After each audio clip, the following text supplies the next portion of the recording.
All right, hello and welcome to the Panther Planet podcast here at UW Milwaukee. My name is Ellen Benson. I'm an international economics and development major. I'm Maggie Cody. I'm a journalism major at UWM. And we have a special guest with us today, Dr. Sindiwe Magona. Yes? Sindiwe Is an author from South Africa who has come to UW Milwaukee to welcome her books into UWM's new International Children's and Young Adult Literature Collection, supported through Title VI U.S. Department of Educational National Resource Center grant. Dr. Magona uses her literature to shed light to social issues in South Africa, including apartheid, poverty, race, HIV/AIDS, and women's and children's rights. She has written over 100 children's books, other novels, essays, biographies, plays, and her very own autobiography. So, yeah, outside of that, how would you synopsize your career for people who haven't heard of you before? How would you describe what you do? Well, writing is my retirement job. Okay. I started writing in preparation for retirement.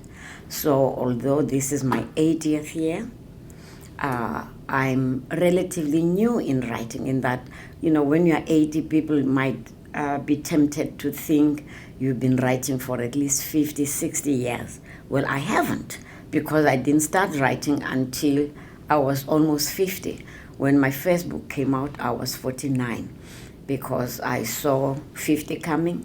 And then after that, 60, and 60 then was the retirement age at the United Nations where I worked. It's now I hear 65. But never mind. By the time 60 came, believe me, I was ready. You know, when you're younger, you never think you would be in a hurry to be 60. From 55, when is the 60 coming? No, my mom is 52 and she's already ready for retirement too. You don't think you ever want to get older, but older isn't all that bad. And there comes a time in your life you actually look forward to the next step. So this is my retirement job. I retired into writing. So you've written all of these pieces after you've retired from the UN? Sorry, can you repeat that again? I read what? I did what? You wrote all of these, No. In preparation for retirement, when I saw retirement coming, I started writing. Okay. I thought, don't wait until you're 60. You will then start thinking you're too old to start anything. Oh. I knew I would be scared. So I thought, start now so that by the time you retire, you will have at least one book. Then you can tell yourself, I know how to do this, I've done it already, I'm continuing. So that's why the first book came almost on my 50th year. 10 years later, I think I had 5 books by the time I retired. So I convinced myself, I needed to convince myself I could write. Yeah, no kidding. That's awesome. I like that kind of mindset. Why, don't wait for it. I was helped by the UN then, I'm sure it does still. Had what was called pre-retirement workshops, or where they prepared you for retirement, and so that you started thinking about it seriously and creatively, and not have it something that's almost like coming at you and you don't want it. Mm-hmm. It became something you could conceive of as something desirable, another stage, the next step, because people are sometimes caught not by surprise, shocked they are retiring, and if you're not prepared, it can be brutal.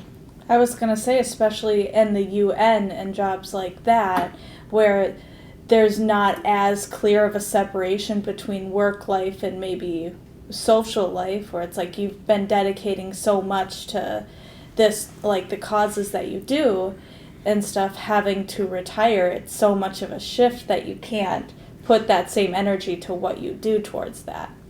The job at the UN exposed me. I mean, I had always known, been aware of injustices in society, but it broadened that view.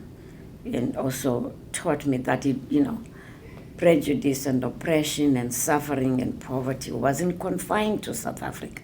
These things are worldwide, and that helps, and it just makes it imperative that one does whatever one can do. Not that sometimes I feel not defeated, but I feel like, are we having the desired outcomes? Are we having an impact? Yeah, Yeah. totally. It sounds like a heavy job, if that makes sense.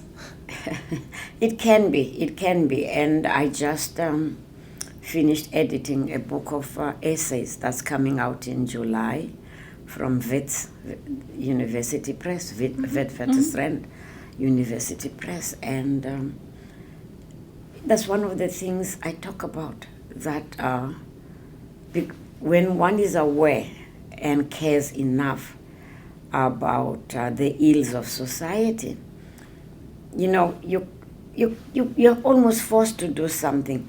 And most of my writing, most if not all of my writing, is provoked out of me. I seldom write from, what made you, what excited you, what. No, for me, I'm either angry at something, saddened by something. It's a provocation, and that's how I react. Yeah. No kidding. Absolutely.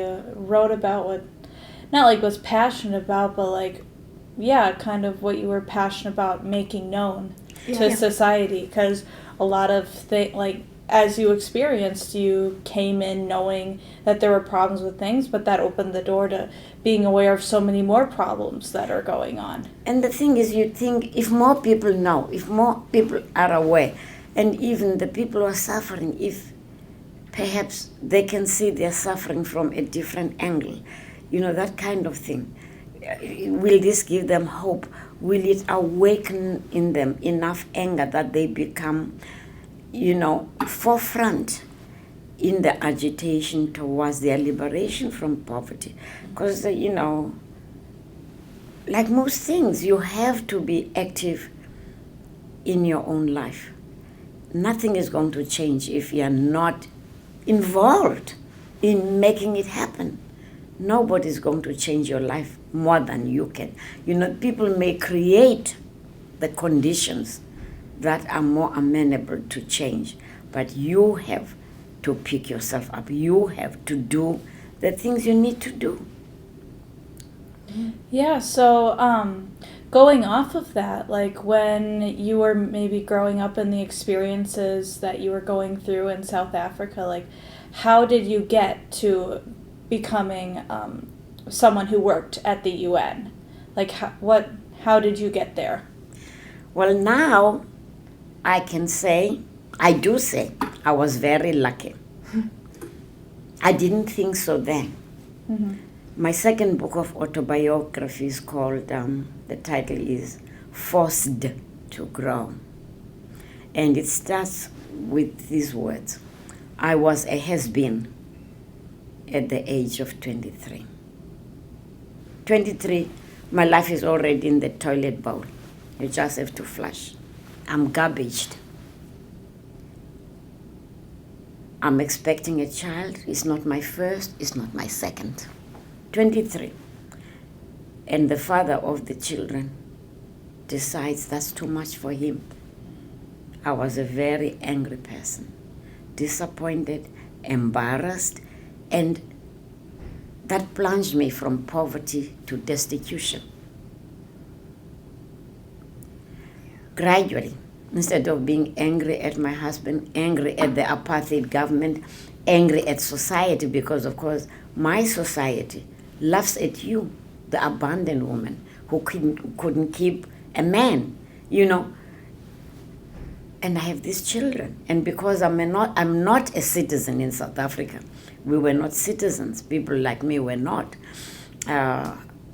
because of apartheid. Legally, I couldn't even apply for help from the government. When you are not a citizen in a country, you don't qualify for aid. But I got to a stage where I was angry enough, not only at these three entities, the government, my husband, and society at large. I got angry at myself because I saw I had made bad choices. No one should have 3 children by age 23. No one. But looking back, I wonder if my life would be what it is today if I hadn't hit rock bottom like that. That became the stepping stone. I was forced to grow because I looked at my children, and I come from parents who didn't have any certificate of education. I had a few. For who I was called educated. I'd finished 10th grade, but we qualified black people could train as teachers. Other people had to matriculate, finish high school, go to 12th grade. We didn't. Government was very kind on those it oppressed. Your qualifications didn't really matter. You didn't have a high standard to maintain. But I was a primary school teacher. And there I was, poverty-stricken. Couldn't get jobs because I was as a married woman, and this applied across white teachers, colored teachers, Indian teachers. Married women were last to hire, first to fire. I couldn't get a teaching job. I ended up doing domestic work for 4 years. The day I got a teaching job, I vowed I would never again be that poor, that destitute, that desperate. I learned a very important lesson. However little you earn, save for when you earn nothing. Poverty taught me to remember that much as I might feel that I'm not where I want to be, it could be worse. So earning a little, my salary was little, but it taught me that. I vowed that if I can work for 6 months, I wouldn't start begging the first month I was without a job. If I can work for a year, I would save enough that for the first 6 months of next year, because I'd got a contract for a year. I saved half of my salary. I said, you didn't have anything. You didn't earn anything last year. Now you earn, shall we say, 100 rand. It wasn't that. It wasn't that. Take 50. Learn to live on less because you have lived on nothing. Later, much later, decades later, I got across, money management and phrases such as, differentiate between need and want. I just called it, learn to live on less, for you have lived on nothing. And I also looked around and found a way of entrenching myself in a post. As a married woman, I would never be top candidate for any post. First a man and unmarried women and that kind of thing. I looked around. Most of the teachers who looked like me did not have 12th grade. I went into correspondence, studying. 2 years, I had that. And principals wanted me in their school. And that encouraged me. After high school, I did A-levels, correspondence, university, London University. Then I did my undergrad, UNISA, University of South Africa, correspondence. 5 years it took me. I graduated. Went to Columbia, did a master's, graduated last year. I finished my 79th year in August. September, I graduated PhD. Never too late. That's incredible. Forced to grow because you just have to remember, be reminded. anybody, everybody can be the best they can be.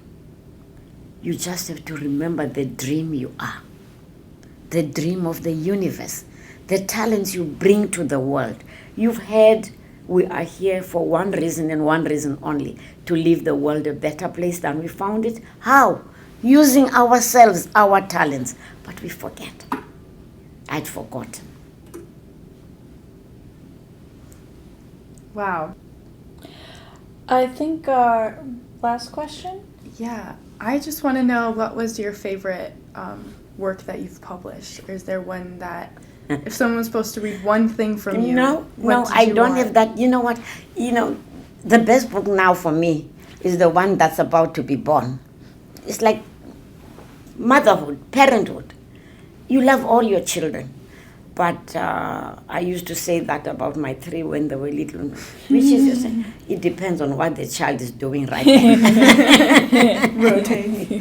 Which one is sparkling? Then, for that moment, you love all your books. I talk a lot because of the issues about skin we are in. It also happens to be one of the newest one. The novel that came out 2 years ago now, my God, time goes so fast. My newest novel, Village, When the Village Sleeps. There's this African saying, it takes a village to raise a child. The question I'm asking in that novel, what happens when the village sleeps? Because in my country, village South Africa is snoring. Look at what's happening to the children. We have absconded from our responsibility of minding the children of the nation. Children don't belong to the biological parents only. All right, well, thank you so much for coming in. I really enjoyed talking with you and definitely feel inspired by the things that you've said. And yeah, it was great to hear your perspective on a lot of things, and your story is incredible. So Thank you. yeah.